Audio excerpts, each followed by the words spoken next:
जनाब स्पीकर साहब, thank you. आपने आज बजट के मौके पर टाइम दिया। पहले तो मैं अल्लाह पाक का और अपने पार्टी के कायदीन का,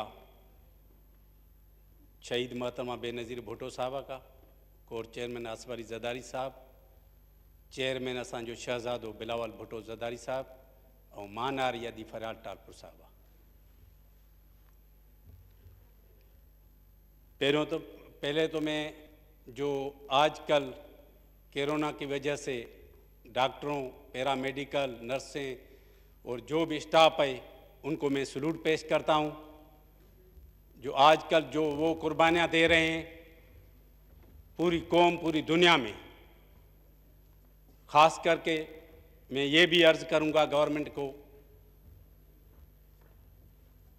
डॉक्टरों के लिए कोई पैकेज देना चाहिए, क्योंकि कितने लोग डॉक्टर हमारे शहीद हो चुके हैं। मैं उनको भी पूरे उनके ख़ानदान के साथ दुख में शरीक हूँ। और ख़ास करके डॉक्टरों को सहूलत दी जाए। जनाब स्पीकर साहब, डॉक्टरों को वो सहूलत नहीं दी जा रही है। जैसे आप बॉर्डर पे सिक्योरिटी को, पाक फौज हो या पुलिस हो, उनको हथियार या कुछ नहीं देंगे तो वो क्या कर सकेंगे।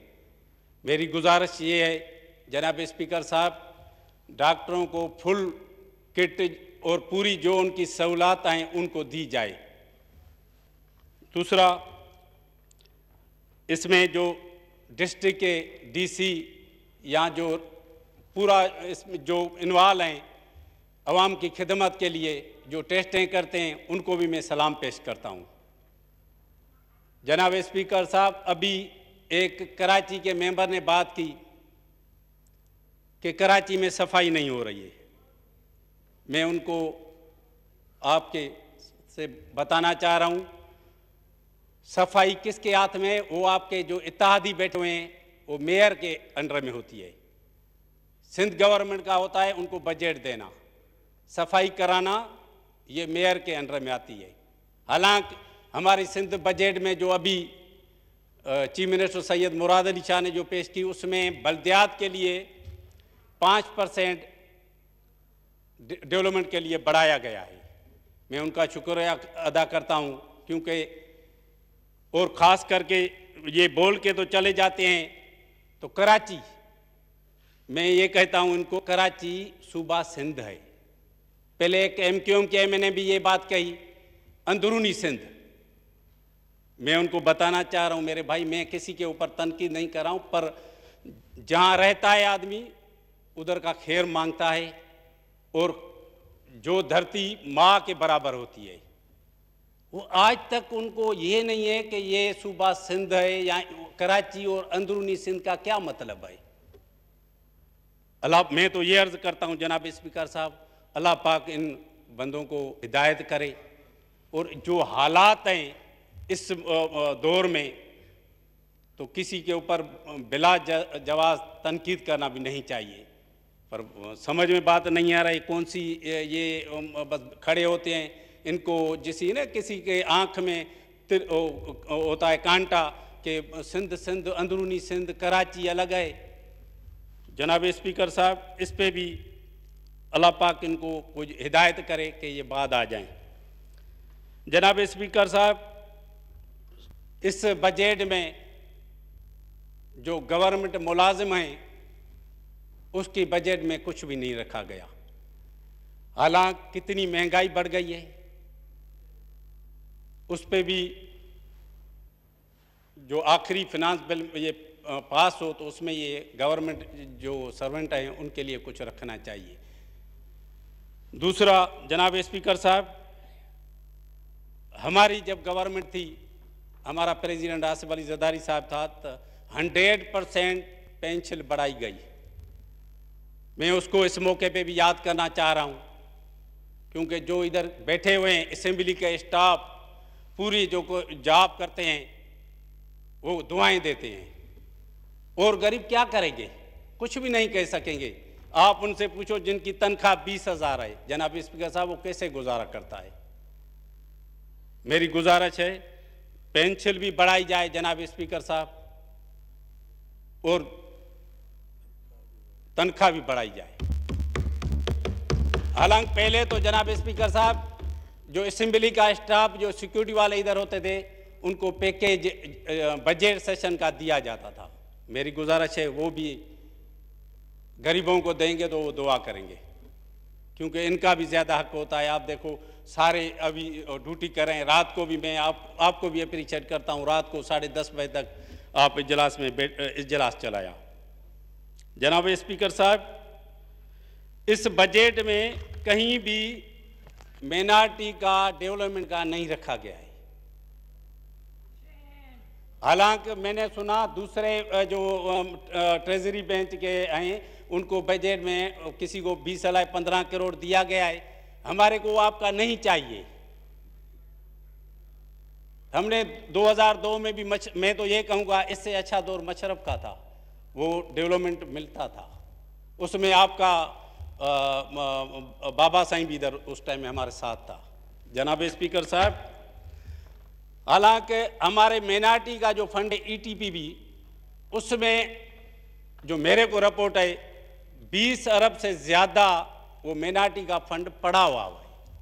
आप भाई हमारे को नहीं दें, पर कम से कम जो हमारा माइनॉरिटी का फंड पड़ा हुआ है उसमें से हमारे मंदिर, गिरजाघर, गुरुद्वारे, इबादत गाहें, आप देखें 2008 के बाद नानकाना साहिब हो या पंजा साहिब हो, पाकिस्तान पीपल्स पार्टी की हुकूमत में core chairman president Asif Ali Zardari साहब ने जो काम कराए, उसके बाद आज भी एक भी ईंट नहीं लगी है। जनाब स्पीकर साहब, रमेश लाल साहब वाइंड अप प्लीज जी। जनाब स्पीकर साहब, कभी कभी साल में तो बोलने का मौका मिलता है, मेहरबानी। दूसरा, इसने कराची के एक MNA ने कहा कि K4 प्रोजेक्ट पे काम नहीं हो रहा। भाई वो आपके प्राइम मिनिस्टर साहब ने खत्म कर दिया गया है, तो कहां से वो होगा? पहले तो आप अपने इत्तेहादियों से बैठ के बात करें, भाई ऐसे आप सिंध की हुकूमत पे तनकीद करें। दूसरा, एक दूसरी बात कही जिसको ये भी पता नहीं है, तो एक शहबाज गिल के लिए बोला कि नवाब शाह गया था। भाई आप जब सिंध में रहते हो, आपको ये नहीं पता है तो नवाब शाह कहाँ है, लारकाना कहाँ है या जैकमाबाद कहाँ है? तो ये तो कम से कम आपसे मशवरा करता जनाब स्पीकर साहब, आप भी बता दें भाई नवाब शाह इधर है और मुल्तान इधर है और जैकमाबाद इधर है। तो क्योंकि ऐसे वो सिर्फ जो है इस मौजूद ऐवान में बात करना अच्छी बात नहीं होती है। जनाब स्पीकर साहब, दूसरा इधर बातें कही गई PIA के जो ओवरसीज को हम वापस लेकर आ रहे हैं। जनाब स्पीकर साहब, मैं आपको डिटेल दूं, एक बंदा लंदन से आया, मेरा रिश्तेदार, उसने वन साइड में 2 लाख रुपया उसे किराया मांगा। वाइंड अप प्लीज जी। जनाब स्पीकर साहब, दूसरा, हमारे इलाके में लारकाना शदाद कोट लोड शेडिंग बिजली की और गैस की इतनी बड़ी, अभी तो गैस का कोई जो है सर्दी भी नहीं है, इस टाइम में हमारे पास 51-52 गर्मी चल रही है। तो मेहरबानी करके ये भी मैं अर्ज रखूं कि इस पे भी आप जो है नज़रसानी करें। शुक्रिया जनाब स्पीकर साहब। और दूसरी बात करूं, एक मैंने अगले साल रिकॉर्ड में कहा था चीनी ATM 50 अरब का फायदा उसको, आज देखो वही बात आप पाक के सदके, मेरे प्यारों के सदके, वो मेरी बात आप सारी दुनिया देख रही है कि चीनी का क्या असर हुआ, किस किस ने क्या हुआ, खुद कमिश्नर बनी, क्या बनी। मैं आपका शुक्रगुजार हूँ, आपकी बड़ी मेहरबानी। और आखिर में एक अर्ज है जनाब स्पीकर साहब, हमारे प्राइम मिनिस्टर साहब ने कहा था कि हम 1 करोड़ नौकरियां देंगे।